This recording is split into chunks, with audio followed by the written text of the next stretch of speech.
தாய்க்கிழவி நீளமா பேசாத, மூச்சு வாங்கும். மாற்றம் வரணும், ஆட்சியும் வரணும், எல்லாம் நல்லா இருக்கணும். ஒரே வரியில சொன்னோம்னா, ஜனநாயகத்தின் கடமையை பூர்த்தி செய்தேன். வர வேண்டியவர்கள் கண்டிப்பாக வருவார்கள், வாழ்வளிப்பவர்கள் வாழ்வளிப்பார்கள். எப்படிப்பட்டவர்கள் வரக்கூடாது?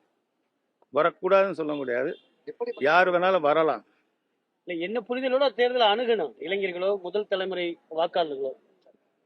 அதாவது முதல்ல நம்ம கடமையை ஓட்டு போடணும்னு, பட் ஒவ்வொரு 5 வருட காலம் என்னென்ன செஞ்சாங்கன்றது ஒரு புரிதலோட இருந்தா நெக்ஸ்ட் யாருக்கு ஓட்டு போடணுன்றது ஜனங்களுக்கு ஒரு கண்டுபிடிப்பு வந்துடும். அது புதிதாக இருக்குதோ இல்லை முன்னதாக இருக்குதோ, நான் புதியதை எதிர்பார்க்கிறேன். தாய்க்கிழவிங்கிற வார்த்தையை நீங்க தான் அறிமுகப்படுத்துறீங்க தமிழ் சினிமாவில்.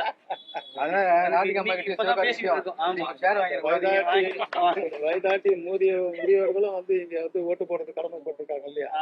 பொதுமக்கள் அவங்களை பொறுத்த சரி வர இங்க ஓட்டு போட்டிருக்காங்க கேள்விப்பட்டேன். அதுக்கு என்னோட நன்றி. பொதுமக்களுக்கும் என்னுடைய இது வரைக்கும் இருக்கிற தாய்க்கிழவிங்கிற வார்த்தை தான் நிறைய போலிங் ஊதுறத கேள்விப்பட்டேன். அதுக்கு தாய்க்கிழவிங்கிற வார்த்தை இன்னைக்கு சரிசமமா ஆயிடுச்சு. நீங்க தான் முதல் சினிமாவில் உச்சரிப்பீங்க. இல்ல, அதனுடைய எழுத்தாளர் மிஸ்டர் ஈரோடு சவுந்தர், எழுதிய கொடுத்தவர் அவர் தான், பேசுனது நானு, டைரக்ஷன் பண்ணது கே.எஸ். ரவிக்குமார். ஓகே, நன்றி. சொல்லிடலாமே. எதுப்பா இப்ப சொன்னேன், ஈரோடு சவுந்தர். தாய்க்கிழவி நீளமா பேசாத, மூச்சு வாங்கும். ஒண்ணு போடுவேன் உன்னையல்ல, நாட்டாமைய.